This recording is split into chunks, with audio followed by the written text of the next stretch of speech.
ask for the truth on behalf of Maya Naidoo,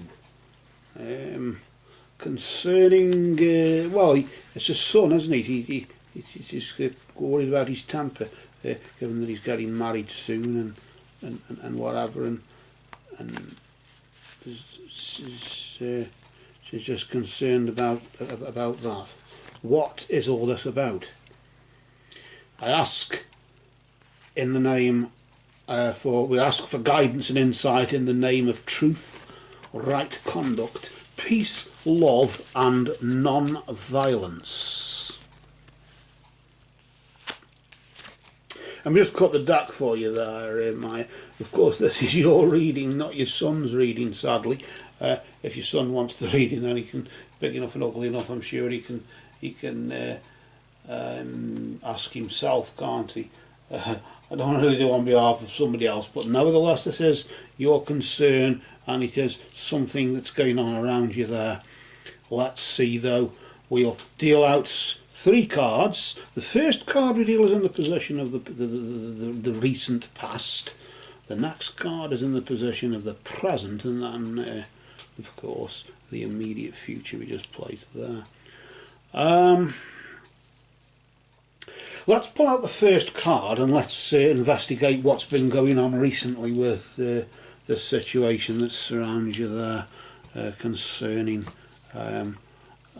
your son and maybe family issues in general. I don't know what's going on. Why I said that, I don't know. Let's just pull that card out. We'll bring it round here just so you can see, and then we'll just flip it nice and slowly, not to disturb its energy, just enough, just so we can, out of respect for spirit, out of respect for you and your son and all your family there, and we just pull out the energy of the chimera there, as you can see, and then we'll just place that just neatly there. This is in the position of the recent past. This is a period of time between now and roughly this time last month. In this particular scenario, your imagination has been clouding your judgment over this situation. I sense as though you've been a bit paranoid. Not that you'd have paranoid schizophrenia or whatever, paranoid psychosis or whatever you want to call it there. That's not really the issue. But paranoid in the sense that your opinions of what's, excuse me, these things happen, and I've got something coming. I hope I haven't got a cold coming. I've just got rid of one. But your opinions of what is and what isn't are sort of clouded, a bit merged. I got a sense as though, yes, you've got your fears of what's going on, and oh no, will it all fail because you'll end up doing something stupid? Or you see, the thing is, it's him and it's his affair, isn't it? And you can't really get involved. You like the fact maybe that he's getting with somebody nice and somebody that you like, and you don't want this to fail because maybe she may be more affluent than him, or maybe more affluent in not so much financially as well, but more maybe affluent in knowledge and status or something like that. I don't know. But either way, whatever that is, even from a spiritual point of view, maybe. But whatever that is, you can't control that, but you can certainly, with your imagination, you can assume what you think may happen at the worst. And I suppose assuming the worst does prepare you for the worst, but if it's not going to happen, in the sense that it may never happen, then you're worrying about something that may not happen. And that's what's been going on just recently.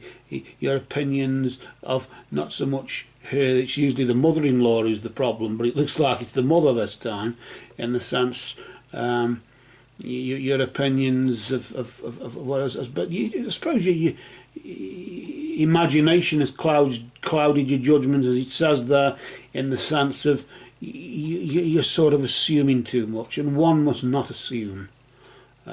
and that's what's led you to this situation where you're assuming that he'll beat crap out of his missus, or he'll end up doing something and getting himself in jail, or you know, all this sort of crap that goes. Maybe it's not crap, but it's all this sort of assumptions. There are more assumptions and more being more imaginative in a negative way, in a dark way, than you are actually looking forward to the future, because the future, of course, is the beginning of the rest of your life, and it's certainly beginning the rest of his life. And of course, what he does, even if it does come to the worst, that's for him, that's his spiritual development, and it's not really up to you to, I suppose, interfere. You can guide and you can be concerned, but to assume things that aren't there, which is what you've been doing, isn't it? You've been assuming things that are just not there. Because somebody's got a bad temper doesn't mean that they're a murderer, that they're a bloody axe person, or a bloody going around with baseball bats beating crap out of people. It doesn't mean they're a bloody gangster and they're going to go around shooting everybody. It just means they've got a bad temper, and unfortunately temper is just something that we all experience. It's called ordinary human emotion, and it's just something that we all experience. And for you to cast judgment because maybe I sort of sense here that there's been an argument with him, maybe between either him and his girlfriend, or between you and his girlfriend, or between you and both of them, or between you and your son. And because there's an argument with you and your son, I'm sort of sensing there you think he's going to treat her like he's treating you. When is he treating you like it, or is he just sort of saying, lay off, mother, just keep your nose out, this is my business, and really, at the end of the day, you can assume that I'm this and you can assume that I'm that, and you can punish me or shout at me and sort of scold me for things I haven't done yet. But at the end of the day, remember, I haven't done it, mother. Remember, at the end of the day, I'm innocent, and it's you that's finding the guilt in me, and the devil is the accuser and the father of lies, isn't he? Let's see, though, the devil within, the 666 within you. It's called Maya. That's the most negative side of you, isn't it? But I want to see what's going on now. Because what's happening now is most important, isn't it, Maya? What happened then is one thing, but you can't define yourself by what you did then, your judgments, but certainly temptation is leading you astray there. The energy of the siren bringing more darkness, luring you away. Maybe I got a sense of temptation may lead you astray here. A temptation of what to what, of what. I got a sort of sense here that there's energies luring you away. We were on about the devil within, and the devil, of course, in that sort of sense, is temptation, isn't it? Why I sort of found that, was locked onto that, I don't know, but it's certainly there. The darkness in the background, and the sirens lure the sailors to the rocks to their peril, and you are being lured to something or other. I got a sort of sense as though somebody's trying to mislead you, or you're trying to mislead yourself. A part of you is misleading yourself, your imagination again right now. But nevertheless, a temptation is will lead you astray. The temptation to accuse yet again, the temptation to use one's imagination to concoct something that you think is going on and not maybe going on at all, but you know it's going on, don't you? You know he's got a bad temper and he's going to beat crap out of his missus, out of that woman who you know is probably richer than him and could bring money in for the family, or is more qualified than him and could bring more money in for the family, or is fertile and could bring loads of children to the family, when maybe somebody else couldn't, or somebody else can't anymore. But nevertheless, we can have loads of grandchildren if only it weren't for, and I want to protect that sort of thing where I can have plenty of grandchildren. I get a sort of sense, really, you're trying to protect her, you're trying to protect his partner. This isn't about your son. Your son is the problem. But nevertheless, he is your only connection with her. And the temptation to accuse the temptation to enter in the darkness, which will lead you astray and will lead you into saying something that you shouldn't, or accusing him of something you shouldn't, and it will lead you to your peril. But what peril?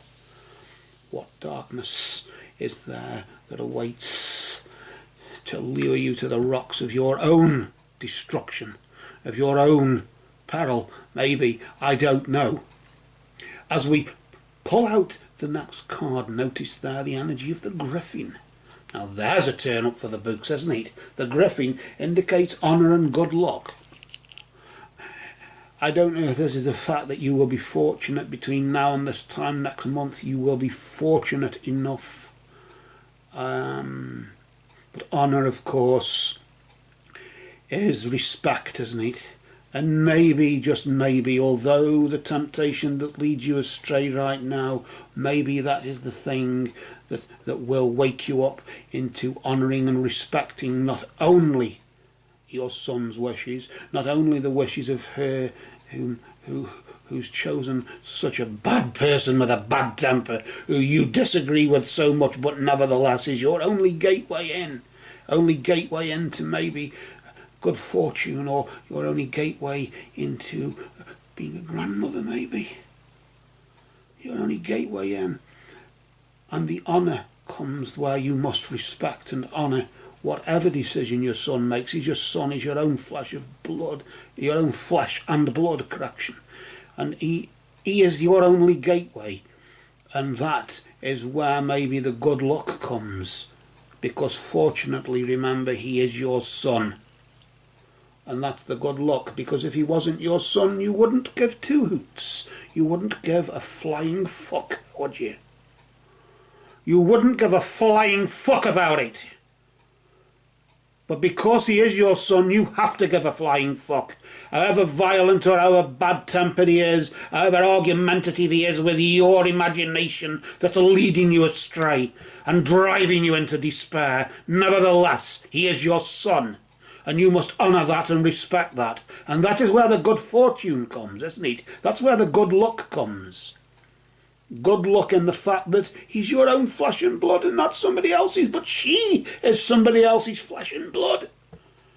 The flesh and blood that you want something from, but what is it? More grandchildren, her affluence, her looks, what is it? I don't know what it is, but it's something. This isn't about your son, Maya. This is about your son's other half. And how you want the marriage to succeed and you don't want it to fail. It's not even happened yet. How dare you even suggest anything that could be in any negative way. But of course your imagination has led you astray. Your imagination has clouded your judgment, and the temptation to imagine even more dark things will lead you astray even more. But nevertheless, the only luck that you've got on your side is the honour, the respect that you must have for your own flesh and blood. And whatever decision he makes, you must respect it. Because that's the honour that comes with the griffin. And the griffin, well, no doubt, the energy of the griffin will be there to say, Mother, I respect you, Mother. I love you, Mother. But sometimes you can be a pain in the arse, Mother. But nevertheless, yes, I have a bad temper. Yes, I can be nasty. But then you can as well. The devil is the accuser and the father of lies, Maya. Remember that. But remember, nevertheless, it's the devil within. Resist the devil, and she shall flee from thee. Shall she not? But for now, Maya, that is the shadow that is cast across this situation. Go well and stay well, until maybe next time. These cards have spoken.